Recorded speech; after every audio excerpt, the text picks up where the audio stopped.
Good afternoon, everybody. I'm just going to start our webinar for this afternoon. My name is Rosemary Boyd, and I'm the Company Secretary for Retina Australia, and I will be the facilitator for this webinar today.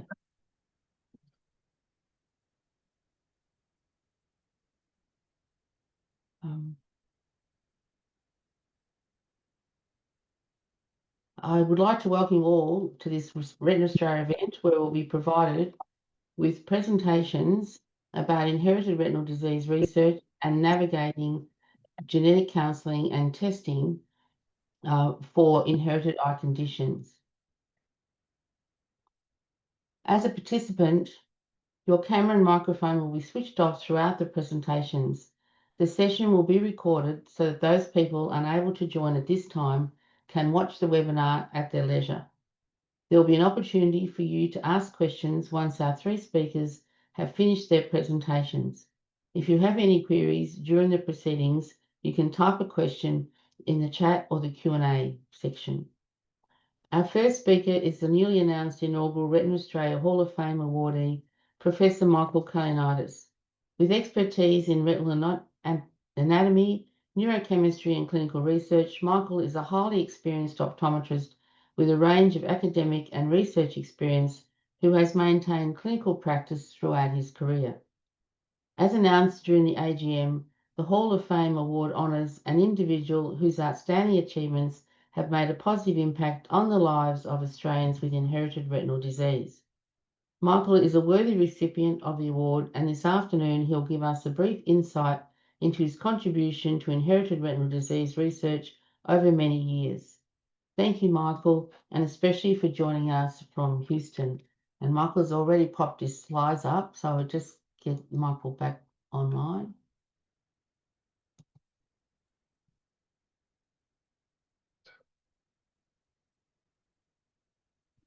Should start. Okay. Okay, are you there, Michael? Yes, all ready to go. Thank you, Rosemary, for the introduction. It's a great pleasure to present this short webinar. What I'd like to do is talk about the research that's been undertaken in my laboratory over the last 30 years. And the theme is the retinal remodeling. So this research work is being supported by the NHMRC, the New Zealand Health Research Council, and Retina Australia grants, and more recently by funding from the University of Houston. I'd like to make a disclosure that I have grants that are currently under review through my collaborations with UNSW, academic staff members, both at the NHMRC and Retina Australia. So I have a number of slides, and I'll describe what I'm showing, as well as sort of talking about the key points.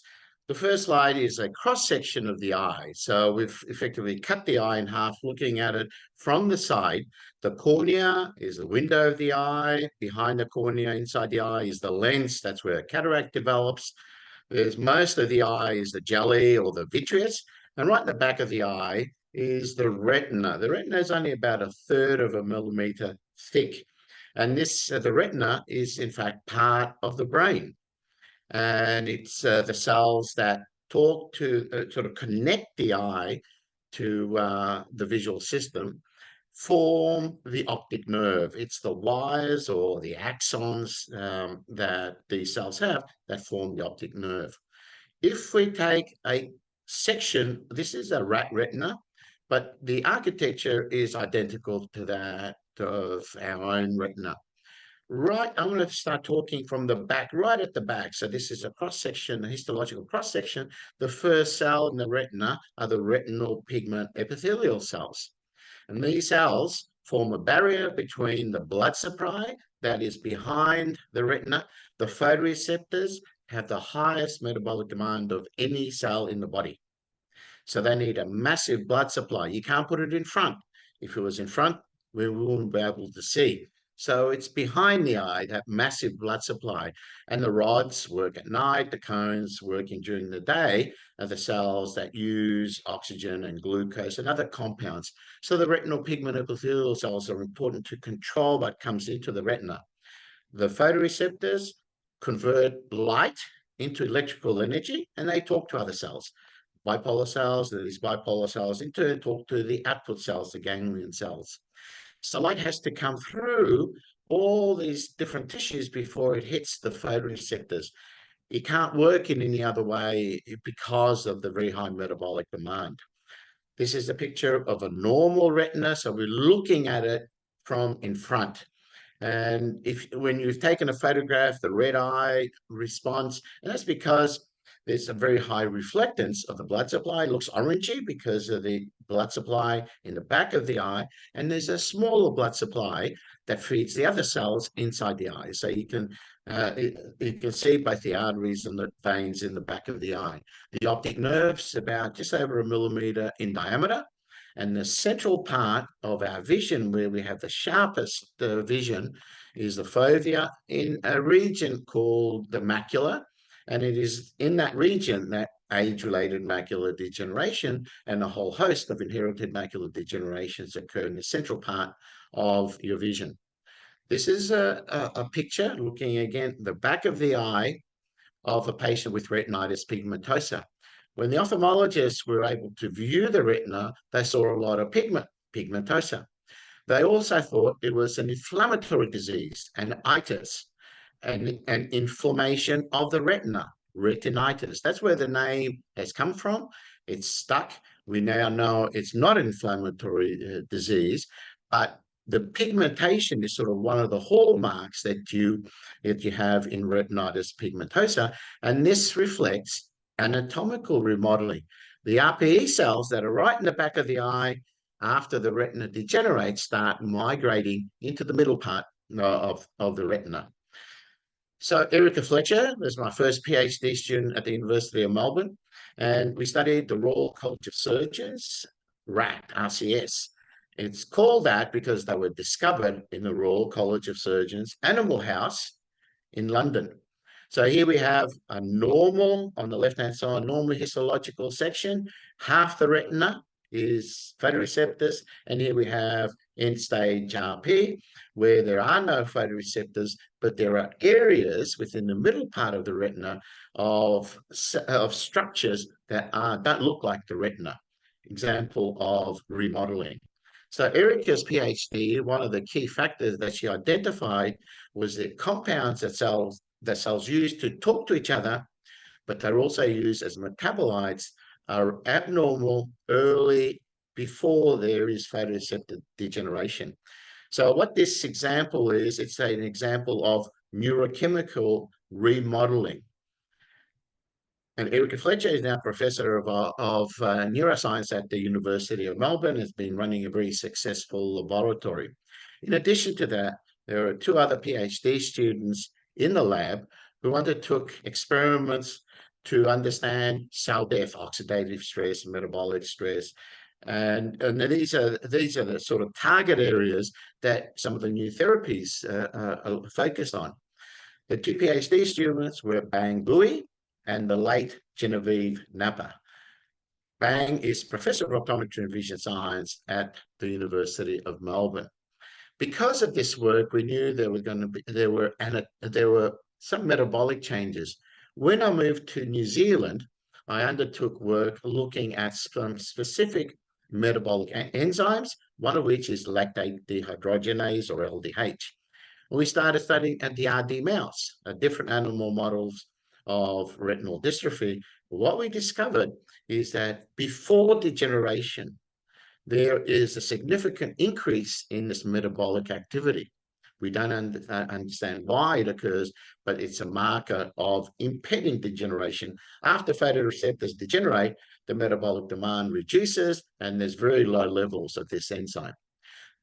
So this work is part of our metabolic remodeling work, where we characterize not only LDH, but a number of other enzymes involved with retinal metabolism. We also identified a compound called agmatine that label cells that are about to die, particularly the photoreceptor, very early marker of photoreceptor death. This work as a postdoc, Monica was a postdoc in my laboratory. She now runs her own lab within the University of Auckland. She's an associate professor there. In addition to that, we continued our work to understand the anatomical and synaptic, in other words, the way cells talk to each other, the remodeling and the way cells die. And this was done by two PhD students, Jacqueline Chua and Daniel Sun. Associate Professor Jacqueline Chua is at Duke University in Singapore, and Daniel has his own laboratory at Harvard University. So finally, at the University of New South Wales, I worked with a number of colleagues there. Hatlur Reynerson was a PhD student, and this is part of his work. What we have here is cross-section, histological cross-sections of the retina, going from absolutely normal retina to different stages of degeneration. One of the things that was challenging for us in this animal model and other animal models is that you can have areas that are normal, areas that are starting to degenerate, and areas that are totally degenerated. So what we did, we've developed a very simple measure, a ratio scale. So in the normal, if you take the photoreceptor to total retina ratio, it's 0.5. Half the retina is photoreceptors. Then you have less than 0.5, etc., etc. And in this way, we're able to identify different areas within the retina that were different stages, and then we could look at different cell markers to identify at different stages of degeneration what anatomical and neurochemical changes are occurring in the same region. You can't just average over the whole retina. Some people do, but it's not quite correct. So this is an example of the anatomical remodeling. And we also use this approach to study the retina secondary to the implanted retinal prosthesis. This was, and in addition to that, we also looked at Mueller cells. These are special cells, the glial cells. I think of these like the midfielders in Aussie Rules. They pretty much do everything. So, and we again showed there is early and also late phase changes within these particular glial cells that could potentially have major impact, particularly in the late stages. And the thing that our paper that got a lot of attention is we looked at carriers of this dystrophy, the RD mouse carriers. We injected them with one dose of sildenafil. You may not know that name, but it's the active ingredient of Viagra. And what we found is that in the carriers, so normally the carriers have no dysfunction. They have normal function throughout their life. What we found after one injection, the photoreceptor and postreceptoral neurons were dysfunctional for 2 weeks. And in addition to that, we also labeled the cells with a death marker, and we found a significant increase in the number of cells that were labeled. So what that tells us is that carriers of this specific mutation can be impacted by a systemic drug that's used, primarily sildenafil, or Viagra is used for other purposes. This work was done in collaboration. I'm still working with Mohit. He's an associate professor within UNSW.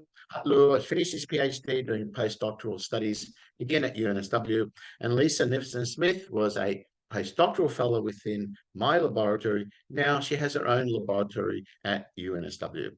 So, quick summary, we know that in retinitis pigmentosa, there's cell death. Not only photoreceptors, other cells also die. There is cell migration, the retinal pigment epithelial cells forming the pigment that you see within the retina, and other cells also move around within the retina. The Mueller cell, the glial cells form a seal of the retina, which makes implanting compounds or even cells difficult. There are neurochemical and metabolic remodeling that we've characterized. And one of the things that it came out of Jacqueline Chua's PhD was that we've known that the changes in the outer photoreceptors talking to other cells make sense. Photoreceptors are dying, but also we discovered significant changes within the inner retina as well, neurochemical changes. Now, I went to a symposium at ARVA this year, and there was 8 presentations, all exciting new developments on creating sort of intervention measures for inherited retinal dystrophies. And the last presenter, his second slide was an elephant. And I said, well, how did you get ethics to do elephant work? But that wasn't the topic. He said, I want to talk to you about the elephant in the room. And the elephant in the room is retinal remodeling. The fact that the 7 previous presenters didn't mention retinal remodeling, because retinal remodeling will impact no matter what you're trying to do in the disease process. So I was really pleased that that was highlighted, and it's a critical aspect that we need, or the researchers that are doing intervention measures need to take into account in their work. So I'd like to thank again Retina Australia and the board for the award, and also the support over the years. We are in process, and there's 3 of us now, Dr. Zhang, Dr. Guro, and myself, in the process of setting up the medical imaging facility at the University of Houston College of Optometry. One of the things that we want to do is, besides providing a clinical service to patients with inherited retinal dystrophies and other diseases, we also want to take laboratory work or the concepts and to apply it clinically. Specifically, we'll be looking at this ratio scale, because we can image the retina. We have these OCT machines that actually takes anatomical cross sections of the eye, and we want to identify normal areas, areas that are degenerating, and be able then to link the structural measure with functional measures. We can measure function doing visual fields, for example. So this is an exciting part of my life. Yeah, moving across the Pacific has been interesting at times, but thoroughly enjoying my time here in Houston. And as Leighton said, I will be coming back and forth to Melbourne many times. Most of my family is there. So again, thank you very much for your attention.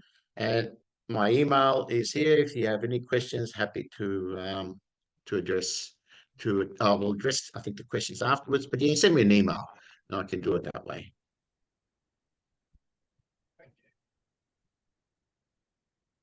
Well, thank you very much, Michael. We are going to save our questions to the end, because we have 3 presenters, and we'll have an opportunity to talk to people at the end with their questions, or if you want to pop it in the Q&A if you want to remember. So you want us to remember, that'd be great too. I would now like to welcome the recipient of the inaugural Emerging Scientist Award, Dr. Senna Gojuk, from the Centre for Eye Research Australia and the University of Melbourne. Senna is an optometrist and postdoctoral research fellow specialising in retinal conditions, with a particular focus on female carriers of X-linked inherited retinal disease. As an early career researcher, she has clearly demonstrated excellence in research, leadership and advocacy, as well as the ability to influence others to support her work, culminating in her being bestowed this afternoon with the newly established Retina Australia Award. Today, Senna will speak about her research into inherited retinal disease. Thank you, Senna. Thank you very much. I'll share my slide. Yeah, I just did. Okay. So I hope you can see my slides there. And again, thank you once again for this opportunity. I'll be talking about my research It wasn't easy though. I might keep going.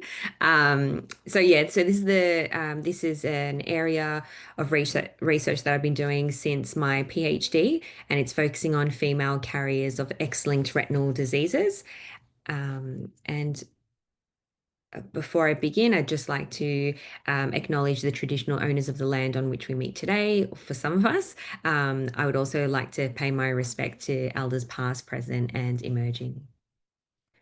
And before I start talking about my research, I just want to acknowledge that this isn't work that I have done by myself. I couldn't have done it without the support of many scientists, clinicians, in particular, as I mentioned before, Professor Lauren Ayton, and my other PhD supervisors, Dr. Tom Edwards and Associate Professor Jaslene Jolie.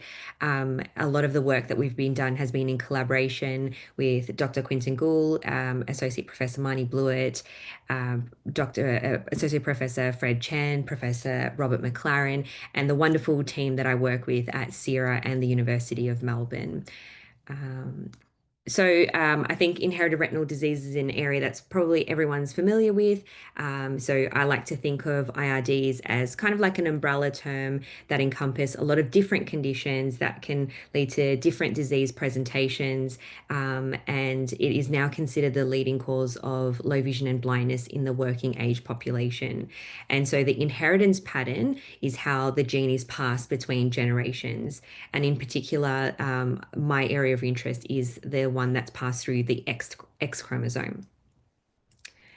And so Michael already spoke, really detailed about retinitis pigmentosa. So I won't go into too much detail, but just, to mention that it is progressive degeneration of the light sensitive cells in the retina, and affected individuals generally present with night blindness, loss of their side vision, and at the later stages of the condition, central vision loss as well. And so there are 3 genes that cause X-linked retinitis pigmentosa, and the one that I focus on is RPGR, being the more common one. The second condition that I also look at is called choroideremia, and so that's also a progressive degeneration of the retina and deeper layers, and affected individuals present very similarly to retinitis pigmentosa. It's slightly easier because there's only one gene that's known to cause choroideremia. And so we know exactly how males present with the condition. There have been a lot of studies looking into at what age they develop their signs and symptoms and how they progress over time. However, female carriers less so. So historically, they were assumed to be unaffected. In fact, those with severe presentations were misdiagnosed. So the increased uptake of genetic testing has actually increased that awareness of these conditions as well. And now we know that when we know the gene that's causing the disease, we have learned more about how carriers actually present with these conditions as well. So I'll clarify what I mean by carriers in a sec. So just, going back to basic biology, affected males males in general have 1 X chromosome. And if that chromosome is carrying the disease-causing gene, they generally manifest with severe retinal detachment, so the full severity of the condition. Whereas carriers are XX individuals who have 2 X chromosomes. One has the disease-causing gene and the other has the wild type or the normal gene. And so their retinal disease severity can vary quite a bit. And so there are grading scales that have been established and talking about the different severities. So generally, you could have carriers with normal or near normal retina. And as we go up in the phenotypic classification, so to grade 2, 3, and 4, we're increasing in disease severity, where the other end of the spectrum is what we refer to as male pattern degeneration, because those women present with disease that's very similar to how an affected male will also present.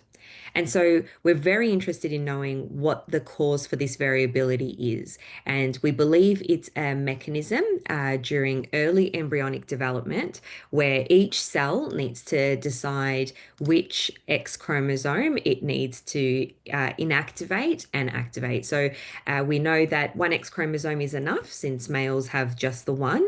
And so to compensate for that, for the dosage of having 2 X chromosomes, each cell then decides whether to inactivate the disease-causing one or the normal gene. And so we we assume that if each tissue, let's say the retina, preferentially inactivates the variant gene, then that is protective and you'll get a female with near normal retina. Whereas if the opposite was to happen, where the normal gene is inactivated, then the only other gene that's left to be expressed is the one that's causing the disease. And so we believe that that leads to retinal degeneration and more of a appearance that we said is the male pattern phenotype. However, it's not always 50, it's not always, 100%. So it's not always one deactivated or inactivated versus the other. We believe it's this balance or, a ratio of expression between the two. And depending on this ratio, we get carriers that have the different phenotypes. So an area that I was very interested in looking at is just learning about female carrier perspectives and experiences. And this was actually one of the first studies that I did during my PhD, which is now published as well. And I really wanted to kind of delve further into some misconceptions that there are surrounding female carrier disease. So these are some quotes from participants that I've seen during my PhD, and they said, "Oh, I was told that if you have a daughter, you don't need to worry about passing down the disease-causing gene." Or some other people were told that female carriers do not need to undergo genetic testing. So I really wanted to know exactly what the experiences are of these women. So we distributed a survey globally, and we received 278 responses from all different countries around the world. And we found that on average, the age of diagnosis was 28 years of age. In Australia, that age on average was 37, so 10 years later than the average female in the US, which, as you can imagine, that's an important age. 37 might be slightly beyond the family planning stage. And out of the respondents, 56% of the women had genetic testing, while 37% was just diagnosed based on a male relative having the condition.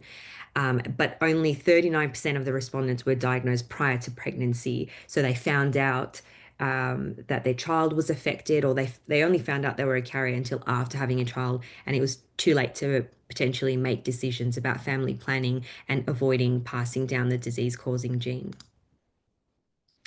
And so there was a little bit of an area for improvement around clinicians and the care that they received. So while a lot of them said that their clinician helped them understand their condition, fewer reported to have receiving help regarding, understanding the risk of having a child with the condition, family planning options such as IVF, and particularly just dealing with their emotions and talking through that as well.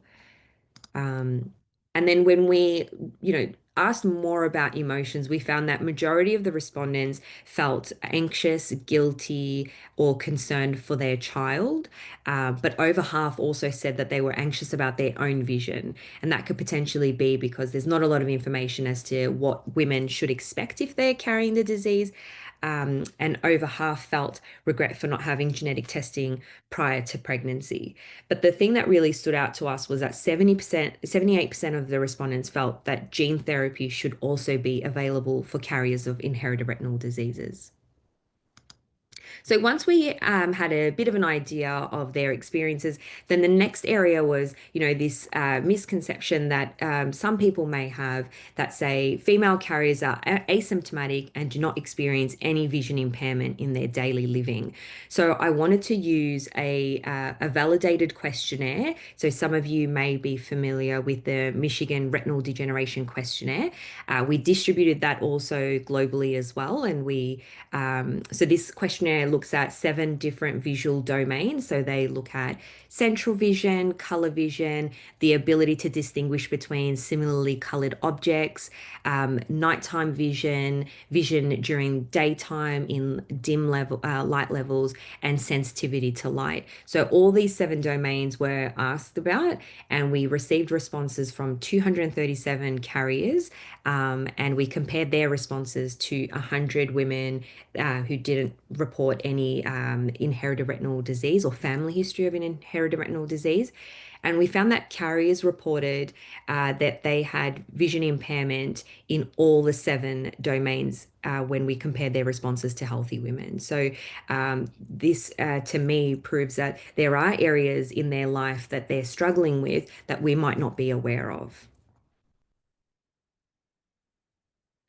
And then the next area that we're interested in looking at is these changes in the retina that we can detect clinically. So which tests can we do, whether it's in the lab, whether it's in the clinic, that can tell us how exactly these women are affected. So we've got the images of the retina that can help out, but how else can we detect the impact of these diseases? And so we've published all our findings there, looking at the first one's looking at RPGR, so retinitis pigmentosa. Second one is looking at choroideremia, and then also the changes over time in choroideremia carriers as well. So this work built on Venture, which is our registry based in Victoria, that's led by Professor Lauren Ayton, Dr. Tom Edwards, and Dr. CC Britton Jones. And so the Venture registry enrolls people that are suspected or diagnosed with an inherited retinal disease, so they can be aware of any treatment that's coming up, but also to monitor their retinal condition over time, so we know a little bit more about how these conditions present and how they change over time. And so we started off as a sub-study of Venture, but due to the growing interest, the number of participants that we've had, we've now developed the CREST study, which is the Carriers Research into Epigenetics, Symptoms and Treatment study. And it's recruited participants from Melbourne. We've got other participants from Perth, Oxford and Cambridge. And during my PhD and continuing now, we performed a range of clinical tests, and we've got quite a lot of carriers that are now enrolled in these studies. And what we found when we looked at their retina is that carriers with at least grade 3, so I've popped the images there to remind you, so they've got a certain level of degeneration, had clinically detectable changes to their vision and their retina. And there are multiple sensitive clinical tests that can help detect changes even in those with very mild disease, so the grade 1 and 2. During my PhD, I traveled to Oxford to collaborate on a study there, just to answer the question, does retinal disease in carriers progress? So they had choroideremia carriers that were seen, up to 11 years ago. And when I went there, I did a follow-up examination, and I found that carriers with moderate or severe disease were at risk of change over time. And so that would have included either their reduced vision or a decline in their retinal sensitivity. So all the evidence or all the studies that I did that I've just presented proved to me that female carriers can be severely affected or affected in general, and they should also be considered for treatment trials. And so just briefly on what we're doing, what we're currently working on moving forward. So we're now developing preclinical models, both cell lines and mouse lines. And just to answer whether gene therapy is suitable in carriers. So we know that they do need some sort of treatment, but because they have 2 X chromosomes versus males with 1 X chromosome, introducing an additional gene, we don't know how all those genes will interact. So we're going back into the lab, and this study is a collaboration with Associate Professor Rick Liu and Dr. Livia Carvalho, and we're looking at introducing changes in DNA that we know cause the severe presentations in female carriers. And once we introduce gene therapy, whether we can rescue the retina that's degenerated or slow the progression of the condition. And the other area that we're very interested in is knowing a little bit more about X inactivation. So that gene activity that I mentioned, which involves the inactivation of one of the two X chromosomes in women. And so this is a collaboration with Dr. Quentin Gould and Associate Professor Marnie Blewett. And our first step is to find the best peripheral sample that could give us an idea of what's happening in the retina. And then we want to use that sample to look at X inactivation patterns in carriers and see if we can use a clinical test that can help us determine which carriers are more likely to progress over time and which ones are probably going to remain stable. And this might also help us determine carriers that are eligible for treatment versus those who would not gain from undergoing that kind of procedure. So in summary, through the studies that we've done, we've found that female carriers may experience vision impairment or vision loss. And in the future, we are working towards personalized care for carriers. So knowing exactly what the change in their DNA is, what that means for them, and what their future looks like as well. And so we hope that X inactivation, looking at that gene activity, might become a routine clinical test to guide clinical care, family planning, and treatment suitability as well. I'd like to thank everyone for your attention, and I'm happy to take questions at the end. Thank you.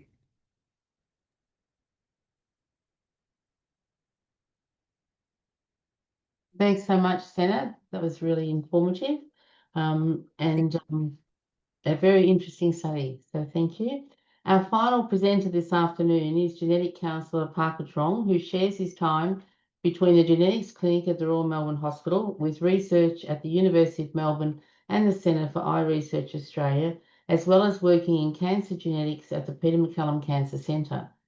Through a presentation of his work, Parker will help us understand the importance of being informed about genetic testing after being diagnosed with an eye condition, explain the various pathways available for people to access genetic testing and genetic counselling, and give us an insight into how genetic counsellors can support and advocate for their clients.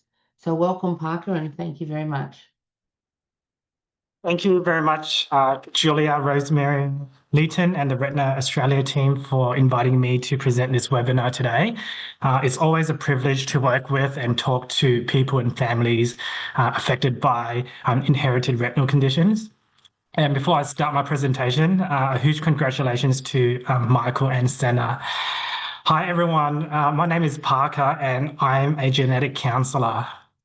One of the first things people ask me when I tell them what I do is, what's a genetic counsellor? Is that even a real job? Or I've never heard of that job before. And that's completely fair. Most people don't hear about genetic counsellors or even genetic testing until they've been referred to a genetic service or know someone who's gone through the process.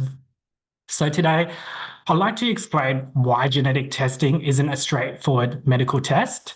It involves a lot of considerations, and that's where a genetic counsellor can help you navigate the process. So by the end of this webinar, I hope you have a clear idea of what genetic counselling is and how it fits into the genetic testing journey and how it can support you and your family. Now, before we talk about genetic testing, it's helpful to understand what we mean by an inherited condition. So inherited retinal diseases, or IRDs, are genetic conditions, meaning they can be passed down through families, so from parents to children. A gene that's responsible for your eye health may not be working properly, which can lead to vision loss. For example, there's a gene called Rho or RHO. It provides instructions for making protein called rhodopsin, which is really important for the retina. And if this Rho gene isn't working as it should, that protein isn't made properly, and over time that can cause vision loss. So that's just one gene. And as previous presentations have mentioned, there are over 300 different genes that play a role in your eye health. Some make proteins needed for the retina, others help cells in the eye to function correctly. So essentially, genetic testing is about looking for changes, what we call variants in these genes, to see if they can explain someone's vision loss. Not all genetic variants are harmful. A simple example of this is hair color. We all have genes that influence hair color, but small differences in these genes lead to variations: blonde hair, brown hair, black hair, and so on. When we're doing genetic testing for IRDs, we're looking for variants that do affect eye health and function rather than normal variations like hair color. So why do we do genetic testing? So the main reason someone might be referred for genetic testing is to confirm or clarify a diagnosis, to understand why the vision loss is happening, and this can lead to more personalized care plan. Genetic testing can also help assess the risk for family members as well. So when someone experiences vision problems, they may be referred to an ophthalmologist. The ophthalmologist makes a clinical diagnosis based on what they see during the eye exam, retinal imaging, and your symptoms. So if they suspect the condition might be inherited, they may refer you for genetic testing to confirm whether the cause is due to a change or variant in one of these genes known to cause IRDs. For example, someone might be clinically diagnosed with retinitis pigmentosa or RP. Genetic testing could then identify a variant in a gene that's known to cause that condition, confirming the genetic cause. But not everyone is referred for testing straight away or even referred at all. The ophthalmologist will usually consider a few factors, such as what the retinal imaging shows. So they have a closer look at the back of your eyes, whether there's a particular pattern associated with a specific gene. For example, there's a gene called the EFEMP1 gene, when not working properly can cause a distinct honeycomb pattern beneath the retina. The ophthalmologist will also look at the type of symptoms you have. For example, whether your vision loss started with poor side vision, poor central vision, or difficulty seeing in dim light. They also see when your symptoms began. An early onset can sometimes suggest an inherited cause, and whether other family members are affected with similar conditions. So, genetic testing doesn't always give you a simple yes or no answer. It's much more than sending a blood or saliva sample to a lab, and it really goes hand in hand with genetic counselling. So, a genetic counsellor is involved at every step of the process from beginning to end. So when you are referred to a genetic service, the first meeting, called the pre-test appointment, usually lasts about an hour. During that time, we'll explain how IRDs are passed down in families and talk through the different patterns of inheritance. We help you understand what the risk might be for other family members if a genetic change or a variant is found. We go over what genetic testing actually involves, so what's being tested and how. We discuss the possible outcomes of testing. We talk about the benefits and limitations of testing, which I'll go through in detail soon. And when results are ready, we help interpret them and explain what they mean for you in a clear and practical way. We also spend a lot of time checking in on your motivation for genetic testing, exploring beyond, because that's what my ophthalmologist has referred me for. And most importantly, we support you in making an informed decision about testing. So understanding why you choose to consent to or not consent to genetic testing. It's just ensuring it aligns with your values and helping you feel ready for the possible outcomes. So what are some of the benefits of having genetic testing? So these are factors that might motivate you to have genetic testing. To confirm or clarify a diagnosis, it can identify the exact gene involved and provide certainty about the cause, like I mentioned previously. to give information about prognosis, knowing the gene can sometimes, not all the time, can sometimes help predict how vision might change over time and contribute to research that improves our understanding of how these conditions develop over time. For example, I'm involved in the venture study which Senna spoke about earlier, which looks at the relationship between genes and symptoms over time. Another benefit is to identify syndromic forms of disease. And what I mean by that is some genes affect more than just the eyes. For instance, variants in a gene called the ARL6 gene can cause a condition called Bardet-Biedl syndrome, which affects the eyes, kidneys, and other body parts. In this example, there may not be a treatment for vision loss, but knowing this allows us to screen, monitor, and sometimes treat those additional health concerns, like kidney, beyond vision problems. It opens doors to research and clinical trials. Even if there's no direct treatment yet, a confirmed genetic diagnosis can connect you with research studies or gene-specific therapy trials. It can inform and support other family members. If a variant is identified, relatives can choose to be tested to see if they carry the same change. For family planning, knowing the genetic cause can inform decisions about having children, with options available to reduce the chance of future generations inheriting the condition, if that's something the families want to explore. For example, IVF, as Senna spoke about earlier.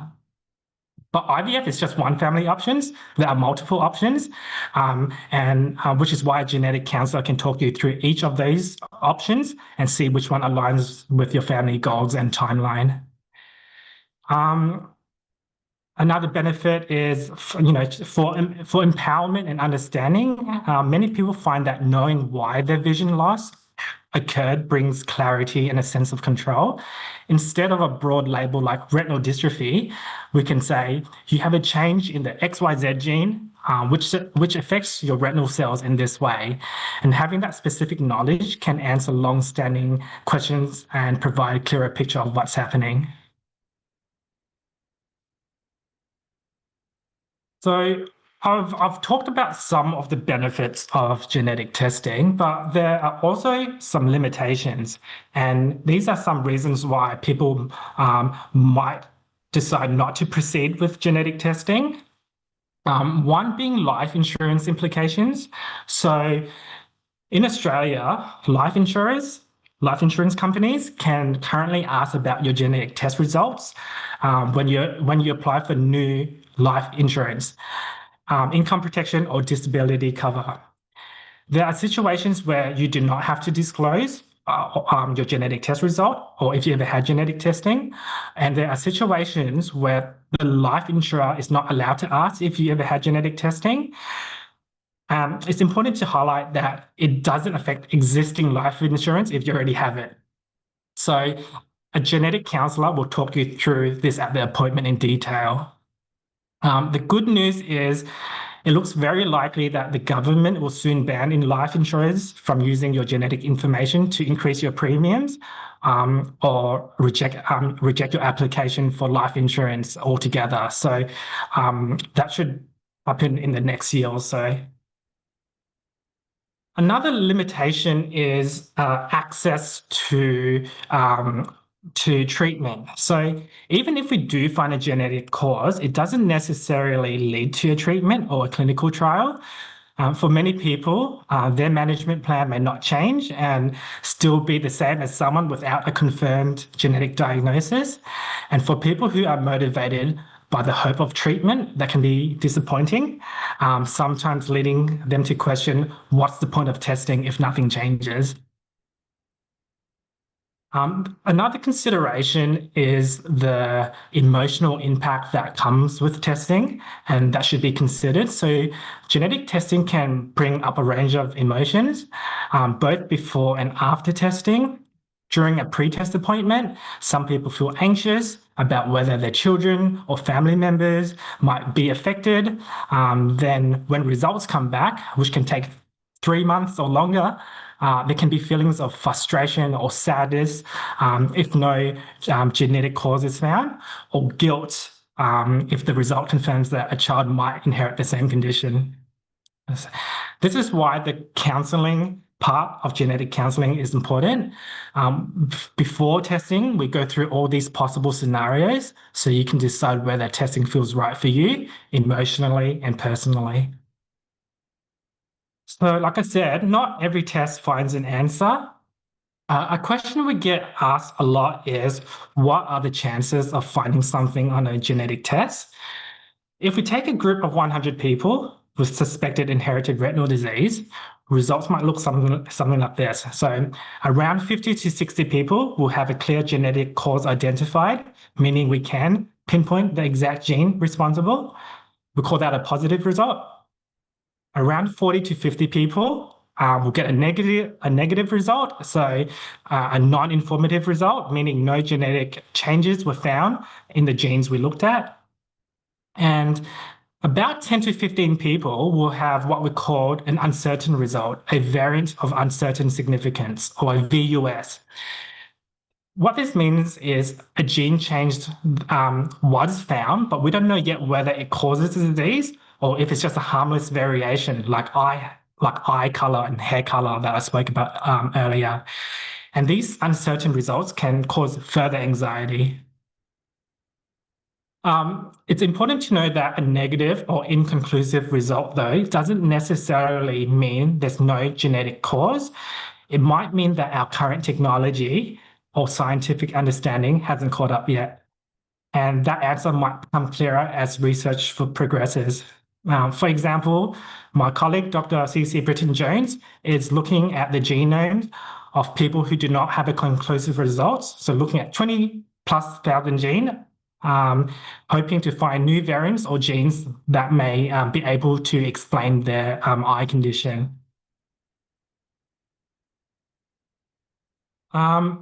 So in terms of pathways to genetic testing, as I mentioned earlier, a specialist such as an ophthalmologist is usually the one who refers you for genetic testing. For some people, the journey starts with an optometrist. Maybe you went for a routine eye test and they noticed something unusual. Or perhaps you made an appointment because you noticed changes in your vision. From there, the optometrist referred you onto the ophthalmologist for further assessment.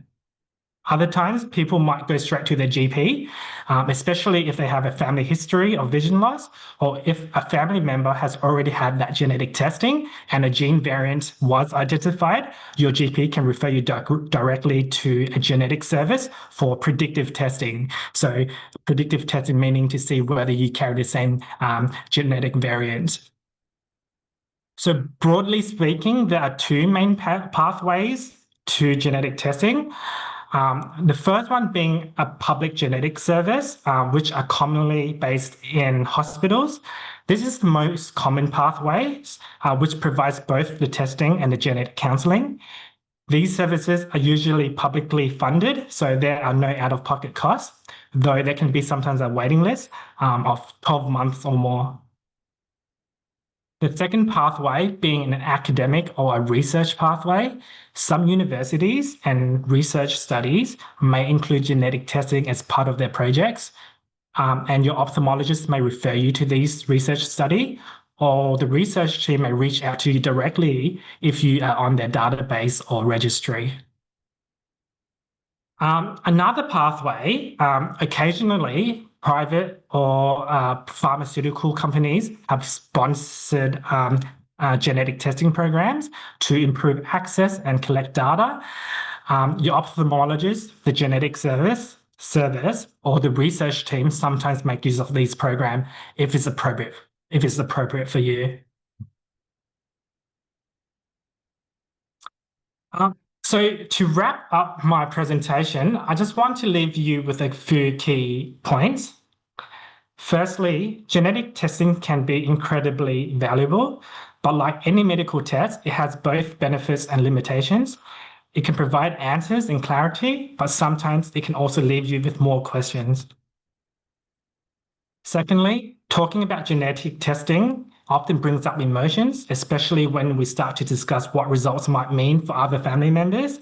And it's completely normal to feel uncertain, hopeful, or even anxious during that process.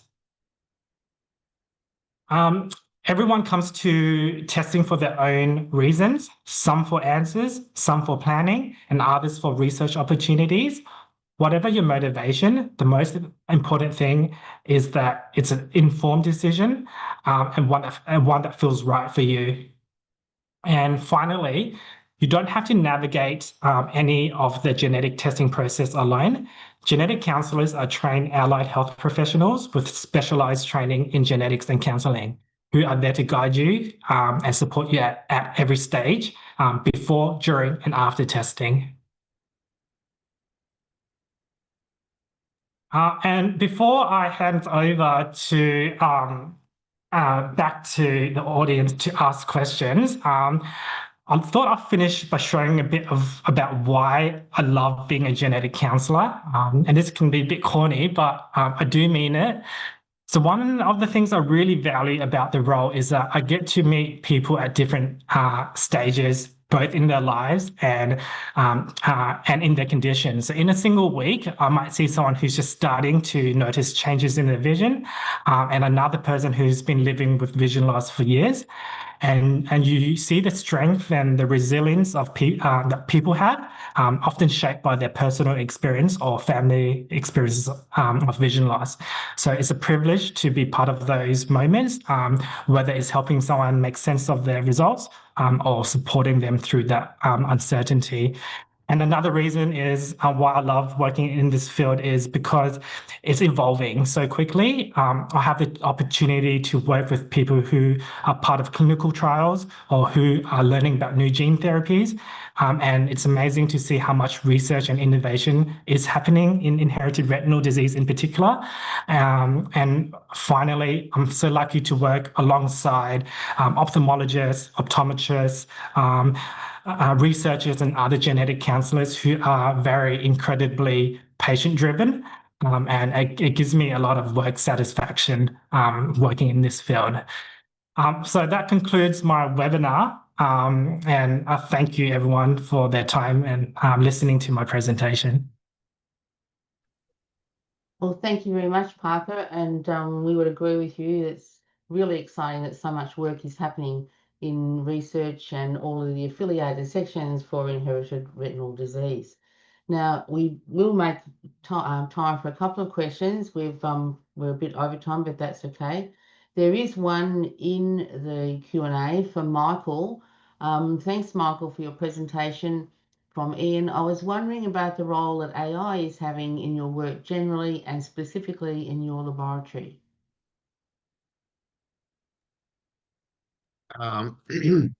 Yeah, thank you for that question because it's quite relevant.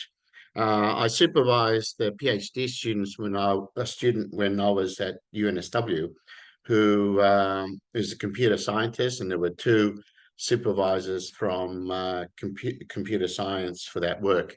And what we found, the specific project was on glaucoma, and he developed an algorithm where he took, because there's a lot of imaging that's available, he took the imaging and predicted whether obviously you have to teach it what is normal, what is abnormal, and the different stages of glaucoma. So we did that, and he got some experts, well, so-called experts. I was one of them, and two other pretty good clinicians to classify the patients, and we lost. The machine was able to predict or discriminate between normal versus abnormal, including the different stages, better than we could. So that's just one example of the work that I've been doing, the application of AI. But I think Parker talked about pathways. And I think from a health, that's wonderful. We can do all that stuff. But it's the pathways of a patient walking into an optometric practice, primarily an optometric practice, where there may be some equipment there that'd be useful, and having mechanisms where they could be flagged as being abnormal, identifying the pathways for them, and that will translate into early intervention. And that's the important in many diseases. They're diseases like AMD and glaucoma, that and diabetic retinopathy, which is another one. So that's exciting, and there's programs in place, a lot of research, AI related research to develop those pathways. There's definitely a lot of research in being able to discriminate, and that again is exciting an exciting output where potentially you could provide your clinical imaging information and it can give you an answer what the diagnosis is. One thing I always tell my students, because they say, "Are we going to be out of work because the machine's going to do everything?"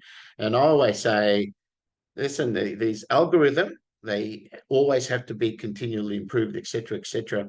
But the initial testing relies on a human classifying, and in fact, multiple humans classifying the conditions, and the algorithm does the testing, etc., etc. So there's certainly a lot, but it will make from the primary care aspect more efficient. And that's, to me, is that there's so many undiagnosed or misdiagnosed patients out there, and that to me is probably the biggest component that needs to be fixed, and certainly aiding in the finer sort of the granulation of eye disease when there is a diagnosis, and say, okay, is this progressing or not progressing, etc., etc. Thanks, Michael. If anyone else would like to raise their hand, Dino has your hand up. I'll just invite you to ask your question, Dino. You might need to unmute at your end. Thank you, Rosemary.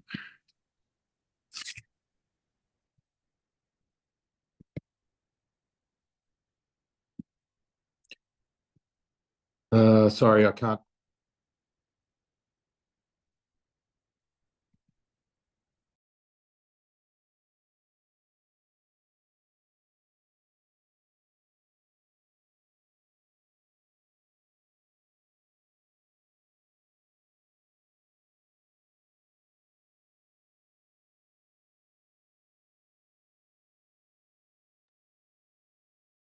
Rosemary, I think you're muted. Sorry, yeah, it's a bit like that. Dino, you were on and then you come off.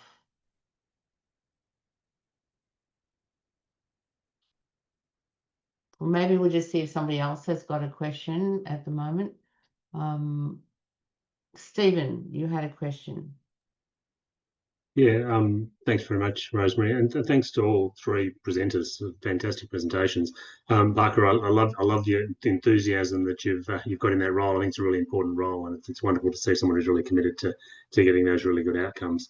And Senator, I just wanted to say a particular thank you to you, because I think this space in medicine, in fact, let's just say society more generally, where we tend to treat women as mini men in the way we do the diagnosis, we do the treatment, and it doesn't always fit. In fact, very rarely fits. We just assume it does, and so seeing something that's really specific in that space is really good. So please keep up that great work you're doing. And every time I thought of a question I wanted to ask you, you answered it. So I don't have anything specifically. But Michael, thank you also as a non-scientist, non-medical person. That was a wonderful run through of the research, and got my head around it really nicely. I'm really interested, though, in when you were talking before about the markers that you're picking up, and I'm interested to know whether the work you're doing in the markers is able to, you're looking at actually reversing the markers directly, or whether they really are just markers for the progression of the disease, and whether where your treatment's actually trying to hit, and whether this is just a tool for seeing how it's progressing, or whether you're actually focusing on trying to reverse the markers as part of the treatment. No, that's a good question. So the first answer is trying to understand the changes that are happening in disease, early, moderate. If you don't have an early marker, you don't have some way to identify potential what will happen in the future. So that's one thing. The second thing with markers is that when you intervene, you can follow the markers to determine if there are fewer cell death. For example, one of the compound that we target, which goes into photoreceptors that are in the process of dying, if you have a measure where you said, oh yeah, I'm reducing cell death, well, we can actually see that. And I think there are pharmaceutical interventions which are targeting oxidative stress. And that, I think, is very active, very close to, well, it's close to being, one of the compounds is close to being approved. And maybe Senna would know about that compound because they did some, they were a site, or Sera was a site. I don't know if you're familiar with that, so you can probably feel it. So there's, if you don't know the changes, then you don't have the markers as my intervention. But they're targeting, and that's the exciting thing. They're targeting drugs, particularly the oxidative stress. The big advantage of oxidative stress is that you don't have to do genetic, so there'll be no work for Parker. In a way, it's targeting the cell death pathway. Right, so it's. I mean that would be fantastic. So you don't have to worry about what the gene mutation is if you can minimize that. So that's particularly exciting. And I like to. I've got 4 daughters. This is going to be a random discussion. And Senna's talk on the X chromin activation. Another name for that is lionization. It's named after Dr. Mary Lyon. So it's one of the few terms in science that's named after a woman. So I love when I teach that, I point this out. And anyway, but that's because I've got 4 daughters, and I think it's important. And congratulations, both Senna and I are University of Melbourne optometry graduates. So it's sort of proud night, a proud. Well, it's not a night, it's a day for you. It's a night for me, for the optometry department at the University of Melbourne. Thanks, Michael. Dino, would you like to ask your question now? Yeah, my apologies. Trouble with having retinitis pigmentosa is finding the little buttons on the screen is often a battle. Question for you, Professor Kalianitis. I've had RP for 30 years or so, and I really appreciated your explanation of the disease. It was certainly no pun intended, an eye opener for me, because I learned quite a bit from your very lucid explanation. The question I had for you was, over the last 30 years, I keep being told that I need to keep my eyeballs in good condition because within the next 10 years or so, there will be hopefully a treatment for RP. The one consistent thing is that 10-year timeframe has been consistent throughout those 30 years. It's always 10 years in advance. If I was to get you to look into your crystal ball, I'm aware there are some treatments now, but do you think there will be, when do you think there will be a more substantive treatment for or cure for something like RP? Okay, thank you. And this is I get this question often, and it's difficult for me to answer it, but because I have to be frank about the possibilities. When you have when you've had retinitis pigmentosa for a very long time, the retina remodels, and this anatomical, neurochemical, all this remodeling. In fact, Brian Jones he was at the University of Utah, he's now, and Robert Mark, he's now retired, have done some excellent work looking at the anatomical remodeling that occurs within the retina. And some of the images, if you look at the histological slides, you look at it and you say, that's not the retina because of the remodeling. And that's going to be that in retinas that are very advanced, that are highly remodeled, I wouldn't call it a treatment, but the intervention, in other words, having the implants, electrode implants, is a mechanism where some useful sight can be obtained. So that is it's a remodel, end-stage remodel glaucoma. I'm sorry, retinitis pigmentosa. Now, earlier on in the degeneration phase, that's where there are possibilities. The RP65 is a gene mutation that can be treated. Now, what I often say, in the initial clinical trials that they were doing, it wasn't very successful. The reason it wasn't very successful is some of the participants were 40, 50 years old. So when they started moving to the younger age, where it's one of Dr. Lieber got his name on quite severe number of severe diseases, including retinal diseases. So when they started doing it on younger individuals, then there's a greater success. And that, I know before I left Sydney, they had already done one child with RP65. So the gene therapy is progressing. The other compounds, for example, the antioxidant targeting, those types of strategies, they can put a light sensitive compound into the remaining cells, but that needs to get done earlier when there is the retina is functional. Functional from the point of view that structurally it hasn't remodeled. But later on, when there is remodeling, there's cell death, there's cells that start talking. If you think of, imagine a circuit board. So you've got A talking to B, talking to C. What happens in retinitis pigmentosa, A is gone, then B and C start talking, there's D and E and F, and they start talking to everything else that remains. When that happens, the circuit becomes dysfunctional. It can't work. And that's what patients with RP, the photopsias that patients have, that's one of the reasons the ganglion cells, the output cells, start getting activity from everywhere. And patients have quite a debilitating photopsia at times. So to answer your question is, depends on the restructuring of your retina. One way we can determine that is to OCT, which is an optical coherence topography, where we take a cross-section of the retina.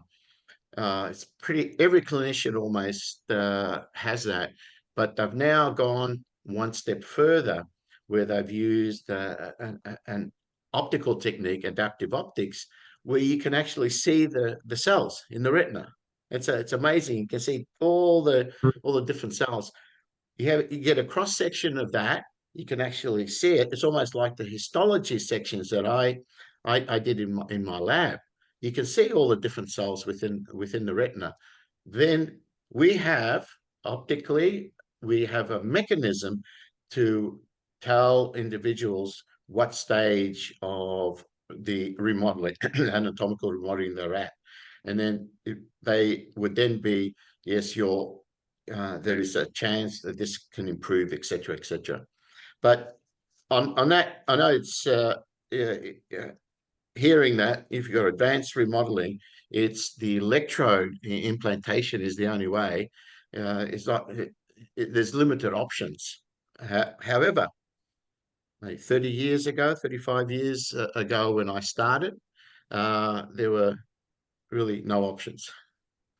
So I think I think we have to be thankful that there's a lot of activity, but it's hard. There's funding is difficult. Finding the right people to do the work is difficult.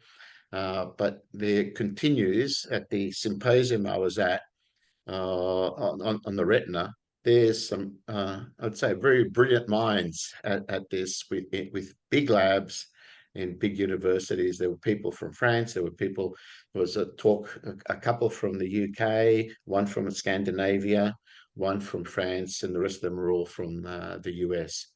But I think it's exciting times. I wish I was 40 years younger now, because I think the diversity and options, not only in that part of the research is so big, but also on the front end. I think that's the thing that's often forgotten, is the diagnosis, management, getting genetic advice, which was I had to give it to patients 40 years ago. There was nothing available, and it's not comforting. I wasn't comfortable with it. I just gave them some broad advice, but that's all there was.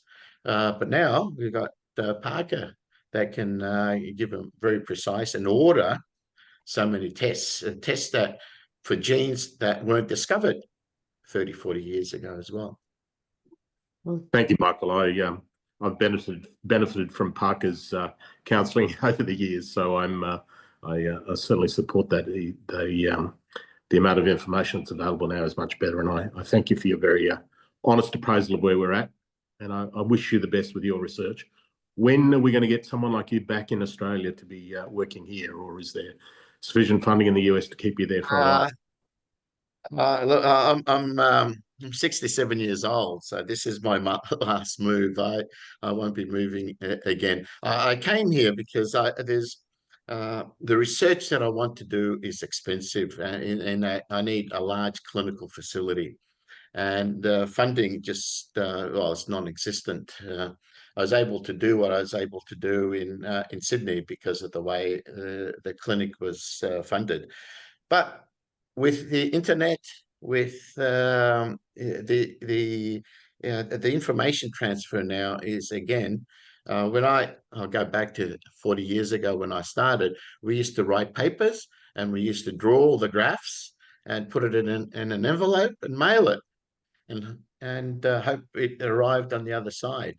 So now you press a button, and so I think it's wonderful. Even having such discussions from okay, I may be the only one that's overseas, but you can do that, and I think the information transfer is fantastic. It's exciting, but at times it's overwhelming.